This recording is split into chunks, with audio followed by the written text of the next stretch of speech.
So ಈ ವಿಚಾರವಾಗಿ ಪರಮೇಶ್ವರ್ ಕೂಡ ರಿಯಾಕ್ಟ್ ಮಾಡಿದ್ದಾರೆ. ಇವತ್ತು ನಕ್ಸಲರು ಶರಣಾಗ್ತಿದ್ದಾರೆ, ಈಗ ಇಷ್ಟೇ ಇರೋದು ವಿಚಾರ, ಬಾಕಿ ವಿಚಾರದ ಬಗ್ಗೆ ನಾನು ಈಗ ಮಾತಾಡೋಕೆ ಹೋಗೋದಿಲ್ಲ ಅಂತ ಹೇಳಿ ಪರಮೇಶ್ವರ್ ಪ್ರತಿಕ್ರಿಯೆ ನೀಡಿದ್ದಾರೆ.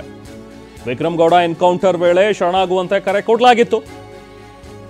ಅದರಂತೆ ಕಾಡಲ್ಲಿದ್ದು ಈ ರೀತಿ ಜೀವನ ಯಾಕೆ ಸಾಗಿಸ್ತಾ ಇದ್ದೀರಿ, ಬನ್ನಿ ಮುಖ್ಯವಾಹಿನಿಗೆ ಅಂತ ನಾವೇ ಕರೆ ಕೊಟ್ಟಿದ್ವಿ.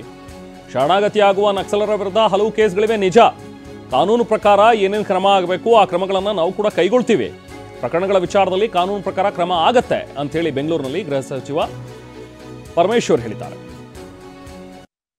ಇಲ್ಲ, ನಾವೇನು ನೋಡಿ, ನಾವು ಕರೆ ಕೊಟ್ಟಿದ್ದು ಇಲ್ಲೇ ನಿಂತ್ಕೊಂಡು ಹೇಳಿದೆ ಅಲ್ಲ ನಾನು. ವಿಕ್ರಮ್ ಗೌಡನ ಇದು ಆದಾಗ ಅವರ ಸಾವಾದಂಥ ಸಂದರ್ಭದಲ್ಲಿ ನಾನು ಇಲ್ಲೇ ನಿಂತ್ಕೊಂಡು ಹೇಳಿದೆ, ನೋಡಿ ನೀವೆಲ್ಲ ಸರೆಂಡರ್ ಆಗಿ ಯಾಕೆ ಈ ದಾರಿ ಹಿಡ್ದಿದ್ದೀರಾ ಜೀವನದಲ್ಲಿ, ದಯಮಾಡಿ ನೀವೆಲ್ಲ ಬನ್ನಿ ಅಂತ ಹೇಳಿ ನಾನು ಆಹ್ವಾನ ಕೊಟ್ಟಿದ್ದೆ ಅವರಿಗೆ. ಅದೇ ರೀತಿ ನಮ್ಮ ಇಲಾಖೆಯಿಂದ ANFನವರು ಕೆಲಸ ಮಾಡಿದ್ದಾರೆ. ಹಿರಿಯ ಅಧಿಕಾರಿಗಳು, ಕಿರಿಯ ಅಧಿಕಾರಿಗಳು ಎಲ್ಲರೂ ಕೂಡ ಯಾಕಪ್ಪ ನೀವು ಅಲ್ಲಿ ಕಾಡಲ್ಲಿ ಇದ್ಕೊಂಡು ಈ ರೀತಿ ಜೀವನ ನಡೆಸ್ತಾ ಇದ್ದೀರಾ, ಬಂದ್ಬಿಡಿ, ನೀವು ಸಮಾಜದ ಮುಖ್ಯವಾಹಿನಿನಲ್ಲಿ ಇರಿ ನೀವು ಅಂತ ಹೇಳಿ ಕರೆದಿದ್ದಾರೆ.